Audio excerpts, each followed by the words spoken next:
یہاں بڑا چرچا ہے کہ جی اقوام متحدہ کے پلیٹ فارم پر حضور کی عزت کی بات کی گئی ہے، اور چونکہ اقبال کہتا ہے کہ اس میں کیا شک ہے کہ محکم ہے یہ ابلیسی نظام، اور پختہ تر اس سے ہوئے خوئے غلامی میں عوام، آرزو اول تو پیدا ہو نہیں سکتی کہیں، ہو کہیں پیدا تو مر جاتی ہے یا رہتی ہے خام، تو پختہ افکار کہاں ڈھونڈنے جائے کوئی، اس زمانے کی ہوا رکھتی ہے ہر چیز کو خام۔ ہماری قوم چونکہ خوئے غلامی میں بہت آگے ہے، اور خاص میں خود بھی پنجابی ہوں، خاص کر کے پنجابیوں کے بارے میں تو یہاں انگریز 100 سال بڑے مزے سے حکومت کر کے گیا ہے، اور بڑے بڑے اعلیٰ اس کو خدام یہاں ملے، اور جنہوں نے سالانہ جا کر وائسرائے ہند اور ملکہ برطانیہ کو وہ کتابیں میرے پاس پڑھی ہے، اپنی رپورٹ پیش کرتے تھے کہ آپ کے دور میں تو شیر اور بکری نے ایک جگہ پانی پیا ہے، اور انگریزوں کو اعلیٰ حضرت تک لکھ کر اپنے سپاس نامے پیش کرتے رہے۔ ایسے وہ تھوڑے 100 سال یہاں گزار گئے، تو ان کی تو خو یہ ہے کہ بھائی انہوں نے،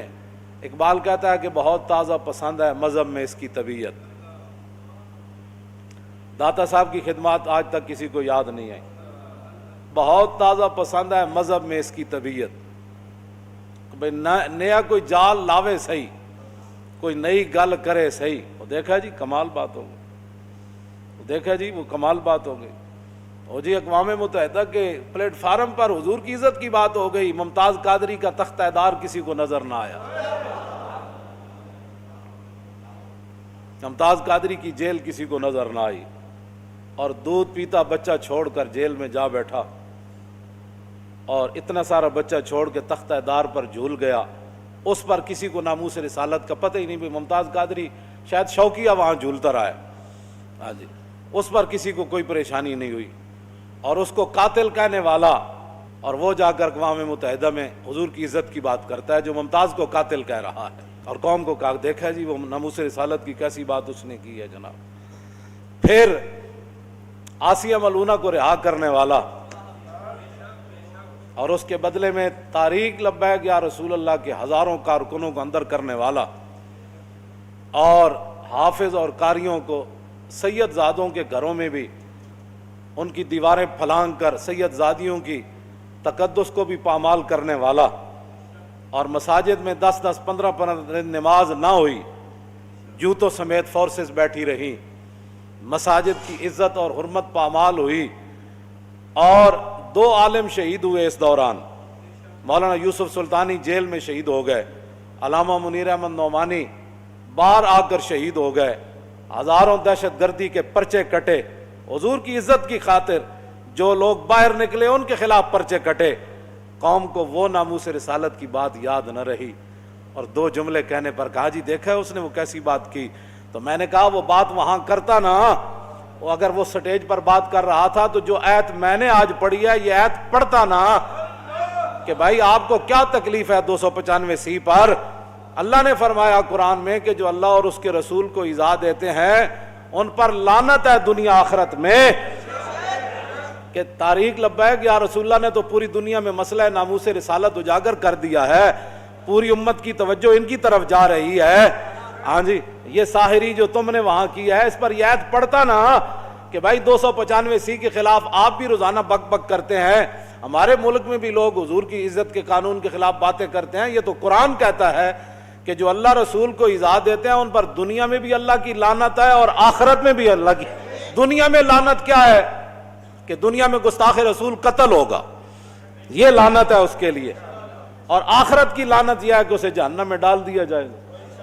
تو یہ بات بیان کرتا نا وہاں کہ جناب یہ آپ کو پریشانی نہیں ہونی چاہیے، یہ رسول اللہ کا اپنا فرمان ہے، من سب نبیا فاقتلوہ، اس کے راوی سارے ائمہ اہل بیت ہے، مولا علی اس کے راوی ہیں، فرمایا کہ جو نبی کے بارے میں بات کرے اس کی سزا صرف یہ ہے کہ اس کو قتل کر دیا جائے، اور اس کی 2 تقریریں کہتے دیکھا جی وہ کیسی تقریر کی، میں نے کہا وہاں کہتا نا، اس وہاں جا کہتا کہ جو بھی حضور کے خلاف آئندہ بات کرے گا ہم خود اس کو قتل کریں گے، وہاں میں یار حضور کی عزت کا اور ہے، اور یہاں حضور کی عزت کا معیار اور ہے، وہاں قانون ناموس رسالت کوئی اور ہے، یہاں قانون ناموس رسالت کچھ اور ہے۔ ہجرت سے پہلے بھی صدیق اکبر نے رسول اللہ کی خاطر منہ پر جوتے کھائے، اور ہجرت کے دوران بھی سب اپنے جسم پر لڑوائے، اور پھر حرکت بھی نہ کی۔ اور پھر جب میدان حدیبیہ آیا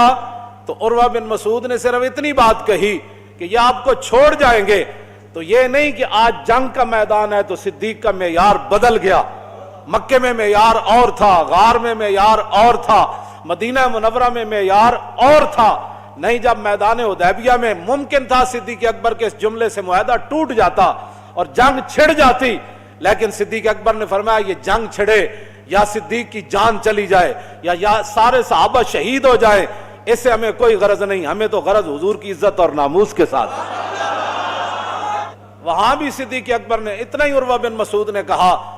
اور جب معاہدہ لکھا جا رہا تھا اور حضور جلوہ گر تھے تو عروہ بن مسعود نے دیکھا کہ بلال ہے، صہیب ہے، سلمان ہے، ابو بکر ہے، عمر ہے، یہ سارے مختلف قبیلے، ابو عبیدہ ہے، سعد بن ابی وقاص ہیں۔ اس نے کہا کہ واللہ انی لا ارا، یہ میں مختلف قسم کے چہرے دیکھ رہا ہوں، مختلف قبیلوں اور نسلوں کے لوگ میں دیکھ رہا ہوں۔ یہ دیکھیں صہیب جو ہے وہ روم سے آیا، اور سلمان فارس سے آیا، بلال حبشے سے آیا، صدیق کا اپنا قبیلہ ہے، ابو عبیدہ، یہ سارے مختلف قبیلوں نسلوں کے لوگ ہیں۔ آپ ان پر اعتماد کر کے ہم سے لڑنا چاہتے ہیں؟ ان یفروا ویدعوا، ان یفروا ویدعوا، یہ بھاگ جائیں گے اور عین موقع پر یہ آپ کو چھوڑ جائیں گے۔ اتنی بات کہی عروہ بن مسعود نے۔ معاہدہ لکھا جا رہا تھا تو سیدنا صدیق اکبر نے یہ نہیں کہا یہ جنگ کا موقع ہے، حضور موجود ہے، حضور خود جواب دے۔ جب حضور خود موجود ہیں تو حضور کے سامنے بولنا تو بے ادبی بن جائے گی۔ حضور خود جواب اس کا نہ بغیر سوچے سمجھے اس کے منہ سے یہ جملے ختم ہوئے۔ فقال له ابو بکر امسس بزر اللات انحن نفر عنہ وندعو، فرمایا جائے لات اور منات جو تمہارے بت ہیں ان کے پیشاب جا کر چاٹو، نہ ہم حضور کو چھوڑنے والے ہیں نہ چھوڑ کر بھاگنے والے ہیں۔ اور جب آپ حکمران بنا دیے گئے، صدیق اکبر خلیفہ بن گئے، تو کیا پھر معیار بدل گیا؟ کیوں جی؟ وہ مکے والا معیار نہ رہا، بدر والا معیار نہ رہا، اور پھر غار والا معیار نہ رہا، حدیبیہ والا معیار نہ رہا،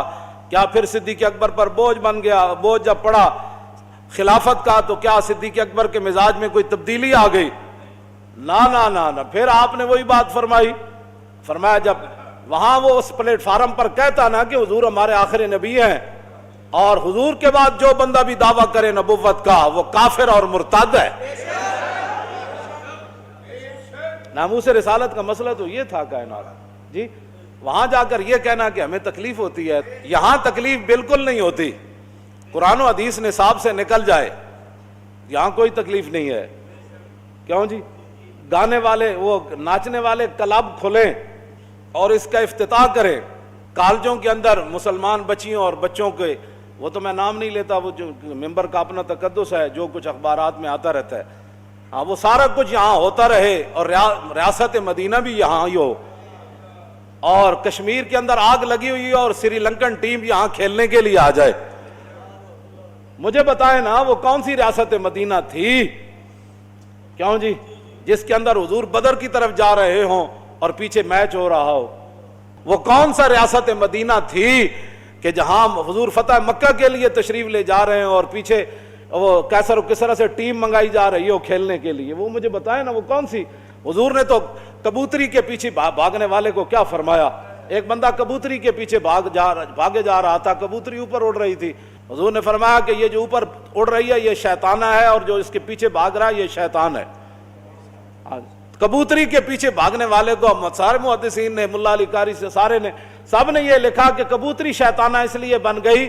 کہ اس بندے کے لیے اللہ کے ذکر سے غفلت کا سبب بن گئی، اور وہ شیطان اس لیے بن گیا کہ وہ کبوتری کے پیچھے پڑھ کر اللہ کے ذکر سے غافل ہو گیا۔ وہ سبب بنی اس لیے شیطانہ بنی، اور یہ اللہ کے ذکر سے غافل ہو گیا اس لیے شیطان بن گیا۔ تو اب بتاؤ نا، جب کشمیر کے اندر آگ کی ہولی کھیلی جا رہی ہو اور یہاں ہزاروں پولیس والے جو ہے وہ صرف سری لنکن ٹیم کی حفاظت کے لیے ان کو وہ ہوٹل میں پہنچائیں، پھر ہوٹل سے لے کر پھر جناب وہ کرکٹ گراؤنڈ میں پہنچائیں، پھر وہاں مسلمان بچیاں 5-5 10-10 ہزار کے ٹکٹ خرید کر پھر وہ تاڑیاں بجائیں، اور دنیا کو تم کیا پیغام دے رہے ہو؟ تم تو وہاں کشمیر کا مقدمہ لڑ کے آئے ہو. کون سا مقدمہ لڑ کے آئے ہو؟ وہ ہمیں بتاؤ نا, وہ کون سا مقدمہ آپ نے لڑا ہے؟ آتے ہوئے سری لنکن ٹیم آ گئی, دنیا کو تم یہ پیغام دینا چاہتے ہو کہ کشمیر ہولی کھیل جائے, کشمیر اجڑ جائے, ہم پھر بھی امن والے ہیں, آپ نے بالکل پریشان نہیں ہونا, ہم پھر بھی کرکٹ کھیلنے والے.